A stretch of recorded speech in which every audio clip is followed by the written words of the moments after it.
Hello student, I am Dr. Sangeeta Shrivastava, assistant professor of Mansa college of education Bhilai.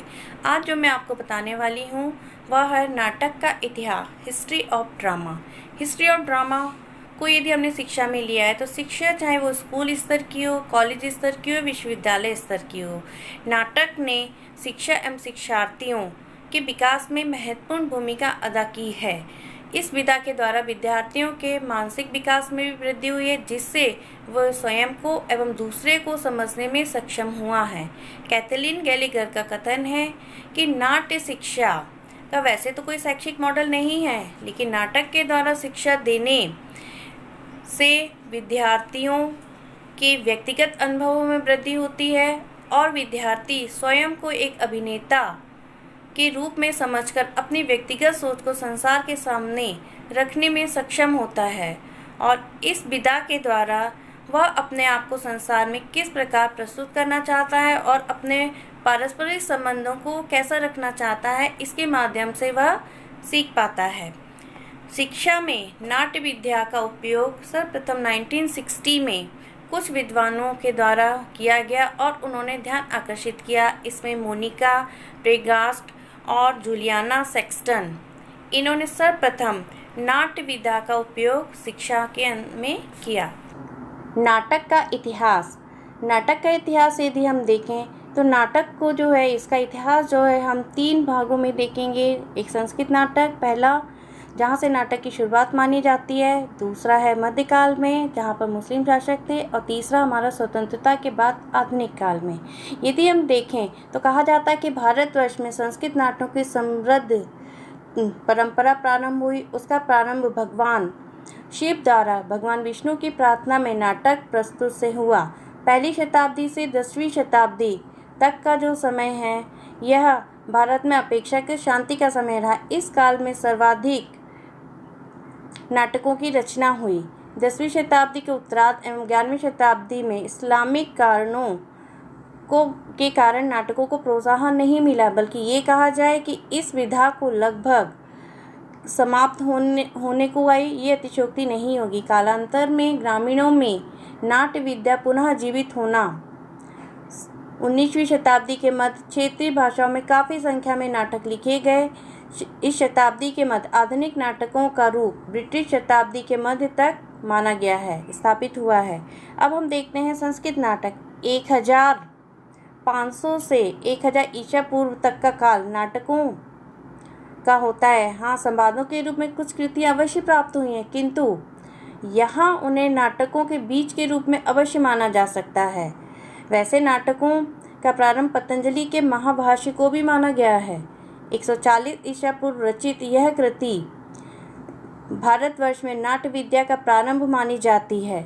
Sanskrit नाटक का सबसे विश्वसनीय एवं प्रमुख जो साक्ष्य है, इसकी रचना ईसा से 200 वर्ष पूर्व और पूर्व में 2री शताब्दी में प्राचीन काल का यह शास्त्र संपूर्ण शास्त्र माना गया है। इसमें अभिनय, नृत्य, उसका स्थापत्य, वेशभूषा, मेकअप इत्यादि के अलावा प्रतियोगिताएं, नाटक आदि पौराणिक उद्भव के रूप में, संदर्भ के रूप में माना जाता है। अब आता है उर्दू नाटक, भारतीय उर्दू ड्रामा। यदि नाटकों के विवरण में उर्दू भाषा के नाटककारों और नाटक के बिना अधूरा माना जाता है। अविभाजित भारत के उर्दू नाटक की परंपरा अवध के नवाब वाजिद अली शाह से शुरू हुई। उन्होंने नाटक के क्षेत्र में नए नए प्रयोग किए और आगा हसन कश्मीरी रचित यह नाटक आगे चलकर उर्दू नाट्य जगत के प्रथम परिदृश्य के रूप में सामने आए। 18वीं शताब्दी में उत्तर भारत के लोक नाट्य शताब्दी में लोकप्रिय स्वांग, जो कि 1860 दिल्ली मेरठ में थे,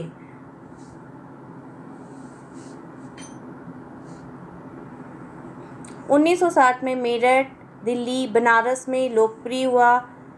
परोक्ष रूप में इन पर मराठी नाटकों का प्रभाव अधिक था। 20वीं शताब्दी के प्रारंभिक दौर में नौटंकी लोकनाट्य में जनमानस पर प्रभाव पड़ा। 1940 में फिल्मों में पदार्पण शीर्ष में रहा। ऐसा नहीं कि पश्चिमी भारत या पश्चिमी नज़र में भारत में समृद्ध नाट्य विधि नहीं थी।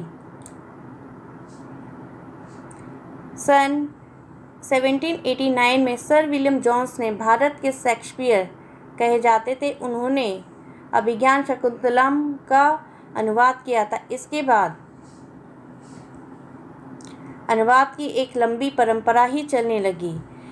अगले 100 वर्षों में भारत के 46 नाटकों में 12 पश्चिमी भाषाओं में नाटकों का अनुवाद हुआ। अधिकांश नाटक वे नाटक थे जिनका सृजन 4 से 8वीं शताब्दी के मध्य हुआ। कलकत्ता ब्रिटिश भारत की प्रथम राजधानी के रूप में स्थापित हो चुका था। वहाँ पर बंगाल नाटकों तथा उनकी संस्कृति विकसित हुई। राजस्थान महाराष्ट्र की राजधानी एवं मुंबई बंगाल, इसी मध्य फारसी नाटकों का भी थिएटर में कदम जमाना प्रारंभ हुआ। अब हम देखते हैं स्वतंत्रता के बाद यदि भारतीय गणतंत्र के सम्मुख नई चुनौतियां थीं, हिंदी नाटक लेखकों ने अपेक्षाकृत दृढ़ता से प्रतीकात्मक को अपनाकर इसका सामना करने का प्रयत्न किया। प्रतीकात्मक कहने में हिंदी कविता के नाटकों को आगे बढ़ाया गया, किंतु जगदीश चंद्र माथुर के कोणार्क, उपेंद्र नाथ अश्क के अंजू दीदी और 1960 में अपनी मंच तकनीकी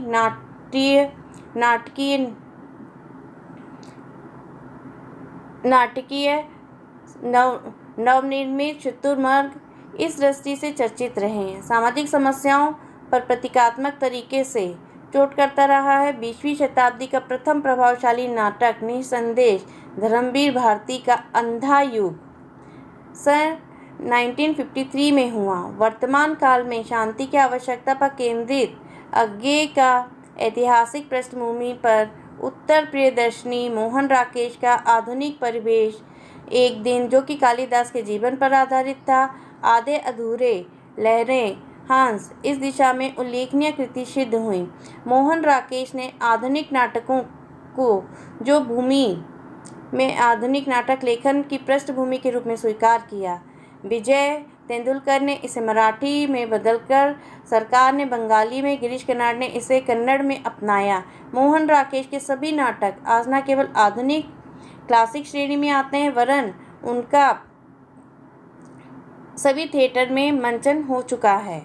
प्रारंभ में अधिकांश नाट्य लेखक जो थे पश्चिम से प्रभावित थे। उनके आदर्श ब्रेस्ट ईस्वेन थे, किंतु उन्होंने अपनी जड़ों की ओर लौटने पर महसूस किया। उदाहरण के लिए उन्होंने हबीब तनवीर के चरणदास चोर, आगरा बाजार युवा लेखक सुरेंद्र वर्मा के सूर्य की अंतिम किरण से सूर्य की पहली किरण तक, द्रौपदी इत्यादि लेखक भीष्म सायनी के हनुष, माधवी, मुआवजा आदि का उल्लेख किया। इसके बाद भारतीय भाषाओं में सफल नाटकों का हिंदी में अनुवाद किया गया और ये नाटक हिंदी में अनुवादित होकर हिंदी दर्शकों के सामने प्रस्तुत किए गए। आधुनिक भारतीय नाटक में यदि हम देखें तो आधुनिक भारतीय नाटकों में इतिहास का सबसे पहला महत्वपूर्ण नाम है रविंद्रनाथ टैगोर का लिया जाता है। उनके नाटकों में राष्ट्रपिता, आत्मीयता की पहचान, राष्ट्र प्रेम, अध्यात्म, भौतिक तत्व आदि सभी कुशलता से पिरोया गया है। ये नाटक यद्यपि बंगाल में लिखे गए हैं, किंतु इसका संपूर्ण परिवेश भारतीय परिवेश था। रविंद्रनाथ टैगोर के प्रमुख नाटक थे चित्रगंधा, राजा, डाकघर एवं रक्तकारक। गिरीश कर्नाड का दूसरा महत्वपूर्ण नाम है, जो कि नाटककार के रूप में आधुनिक भारतीय नाट्य परिवेश को जीवंत करता है। उन्होंने अनेक नाटकों की रचना की। उनके नाटक एक और जहां इतिहास एवं पुराण की पृष्ठभूमि है, तो दूसरी और समसामयिक महत्व की समस्या और विचारों एवं आदर्शों का सटीक ढंग से नाटकों को विषय बनाया है। इस तरीके से हम देखते हैं कि 20वीं शताब्दी के अन्य पूर्व नाटकों में विजय तेंदुलकर और महेश दत्तानी का नाम भी लिया जाता है। तो ये तो हमारा नाटक हुआ। अब आता है नाटक की उत्पत्ति कैसे हुई। ओरिजिन ऑफ नाटक। नाटक शब्द की उत्पत्ति नट धातु से हुई है, जिसका अर्थ होता है अभिनय। वाणी अथवा इंगित से मानव अपनी भावना को अभिव्यक्त करता है। अभिनय की इस भावना को प्रकट करने वाला तीसरा साधन है। नाटक की उत्पत्ति के विषय में विद्वानों के अनेक मत हैं। प्रसिद्ध जर्मन विद्वान पिलेश का कथन है कि नाटक का मूल रूप कठपुतलियों के रूप से प्रारंभ हुआ है। कठपुतलियों सूत्रों यानी धागों के द्वारा रचित होती हैं। उनको नचाने वाला एक सूत्रधार होता है। ठीक है, वही सूत्रधार जो होता है नट या आधुनिक डायरेक्टर होता है। डॉक्टर लूज का मत था छायक नाटकों से भारतीय नाटकों की उत्पत्ति माना है। इसी तरह मैक्स मुलर ने नाटक का उदय वैदिक ऋचाओं के गानों से माना है। ऋचाओं में जहाँ संवाद आते हैं, स्पष्टता देने के लिए दोनों पक्ष में उत्तर प्रत्युत्तर होते हैं। इसी तरह कुछ विद्वानों का मत है कि जब प्राचीन काल में कोई वीर विजय लौटता था तो उसका सम्मान उत्सव, मेला इत्यादि आयोजन किया जाता था। धीरे धीरे उन उत्सवों का विकसित रूप ही नाटक हुआ है। इसी तरह डॉक्टर कीज का कहना था प्राचीन काल में प्राकृतिक शक्तियाँ ऋण परिवर्तन के निवारण मनुष्य उत्सवों को मनाया करते थे, जिनका विकसित रूप हमें नाटकों के रूप में दिखाई देता है। कुछ संस्कृत भाषा शास्त्रियों के अनुसार ब्रह्मा ने ऋग्वेद में संवाद, सामवेद में गान, यजुर्वेद में नाट्य अभिनय, अथर्ववेद में रस, पंचवेद में नाटक की रचना की है। इसी तरह कुछ लोगों का मत है कि भारतीय नाटक ग्रीस या यूनान वालों की देन है। डियोनिसिस ने अजा गीत और वीर पुरुषों का अनुकरण प्रवृत्ति के कारण नाटक का जन्म हुआ है। भारतीयों के संपर्क में आने से यूनानी नाटकों का प्रचार भारत में हुआ, परंतु निष्कर्ष ये निकलता है कि नाटक भारत की विशेषता है। देवताओं की आराधना है, ऋतुओं का स्वागत है और धार्मिक उत्सव ही नाटक की मूल प्रेरणा है। अब नाटक के भेद, काइंड्स ऑफ ड्रामा, इसमें हम देखते हैं कि नाटकों को विभिन्न प्रकार से जो है इन्हें भेद किए गए हैं।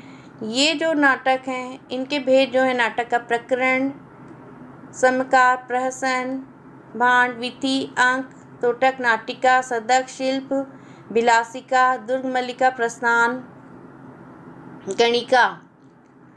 इस तरीके से नाट्य, रसक, उलाट एवं प्रेक्षण में भेद किया गया है। अब पहला आता है साहित्य दर्पण के अनुसार नाटक। साहित्य दर्पण किसी भी प्रसिद्ध व्याख्यान को लेकर लिखना। नाटक में अनेक प्रकार के विकास, सुख दुख, रस इत्यादि होना। नाटक का नायक वीरांत, प्रख्यात वंश का, प्रतापी, राजश्री होना चाहिए। नाटक के प्रधान रस श्रृंगार रस और वीर रस होते हैं। संधि स्थल में कोई भी विस्मयजनक व्यापार का होना। फिर आता है काव्य नाटक। काव्य नाटक के अंतर्गत नाटक में काव्य मिश्रित होता है, इसमें दोनों तत्व ही समावित होते हैं। हिंदी में इसे गद्य काव्य, काव्य नाटक, दृश्य काव्य आदि नामों से पुकारा जाता है। हिंदी नाटक के क्षेत्र में भारत भूषण के अग्रणी प्रकाश दीक्षित, धर्मवीर भारती का अंधा युग आदि काव्य नाटक हैं। इनके अनुभूतियों का नाटकीय प्रकाशन होता है। विषय वस्तु काव्यात्मक और नाटकीय होती है। इनके प्रमुख तत्व होते हैं प्रस्तावना, कथा, संवाद, गीत और नर्तन। अब है सोलो नाटक, मतलब एक व्यक्ति के द्वारा नाटक की प्रस्तुति। जब कोई एक व्यक्ति या विदूषक नाटक शैली में किसी कथा की प्रस्तुति देता है तो उसे सोलो ड्रामा या सोलो नाटक कहा जाता है। जैसे वी वर्ने, इसमें सोलो परफॉर्मेंस प्रस्तुति होती है जिसका कोई भी सुकांत इतिहास नहीं होता। इसके अलावा प्रस्तुतकर्ता की पृष्ठभूमि, प्रदर्शन, इतिहास कितना ही सीमाबद्ध रहा हो, परंतु सोलो परफॉर्मेंस में एक कथावाचक के अतिरिक्त कुछ भी नहीं होता है। वर्तमान में हास्य नाटक की प्रस्तुति स्टैंड अप कॉमेडी भी कहा जाता है। इसके अलावा सोलो नाटक में निर्देशक, लेखक, डिजाइनर, कंपोजर की आवश्यकता नहीं पड़ती है। फिर आता है हिस्ट्रियोलिकल यानी हिस्ट्री यानी इतिहास, ऐतिहासिक। हजारों वर्ष पूर्व जनजातियों में एक व्यक्ति द्वारा और सम्मुख कहानियाँ सुनाने वाला प्रचलन था। इस बीच मौखिक रूप से कई पौराणिक कथाएं, किदंबे आज तक पीढ़ी दर पीढ़ी हस्तांतरित हो रही हैं। सन 1960 तक प्रदर्शन में कई रूप लोकप्रिय हुए हैं। इसमें से किसी संख्या में घटनाओं का प्रस्तुतिकरण भी शामिल है। अधिकांश सोलो ड्रामा या एकल हास्य अभिनय तक तो सीमित रहा था। इसे प्रस्तुत करने के लिए लोकप्रियता भी मिली। इस संदर्भ में हॉलब्रुक का तथा मार्क ट्वेन के रूप में प्रस्तुत वाला सोलो ड्रामा 1954 से 2000 में अनेक बार दोहराया गया।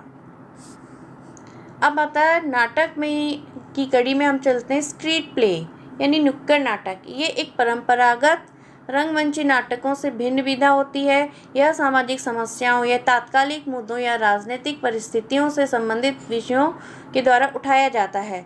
इसे किसी भी गली, चौराहे, संस्थान के गेट, पार्क ऐसे सार्वजनिक स्थलों पर खेला जाता है। भारत में नुक्कड़ नाटक को लोकप्रिय बनाने का श्रेय शब्दर हाशमी को जाता है। 12 अप्रैल राष्ट्रीय नुक्कड़ नाटक दिवस है। नुक्कड़ नाटक वास्तव में नाटकों का आदिम रूप ही है। इनके 3 अनिवार्य तत्व हैं: प्रदर्शन स्थल के रूप में सार्वजनिक नाटक, दर्शकों एवं अभिनेताओं का अंतरंग संबंध और दर्शकों की प्रतिदिन जीवन से जुड़े कथानक, घटना, नाटकों का मंचन आदि नुक्कड़ नाटक कहे गए हैं। ठीक है, ये जो नुक्कड़ नाटक स्वतंत्रता के पूर्व संग्राम में प्रभात फेरी, जुलूस, कौमी तरानों के आदि के रूप में प्रदर्शन किया जाता था, जिसमें इप्टा की प्रमुख भूमिका रही है। गलत व्यवस्था, चाहे वो सामाजिक हो, राजनीतिक, सांस्कृतिक, कोई भी व्यवस्था रही है, उसके समांतर एक आदर्श व्यवस्था क्या हो, यह नुक्कड़ नाटक का केंद्रीय तत्व है। आज बड़ी बड़ी कंपनियां अपने प्रोडक्ट के प्रचार के लिए इसी शैली को अपनाती हैं। ये जैसे नारी सम्मान, मेरा अभिमान, ये नाटक जो है छात्रों के द्वारा जो है प्रदर्शित किया गया है।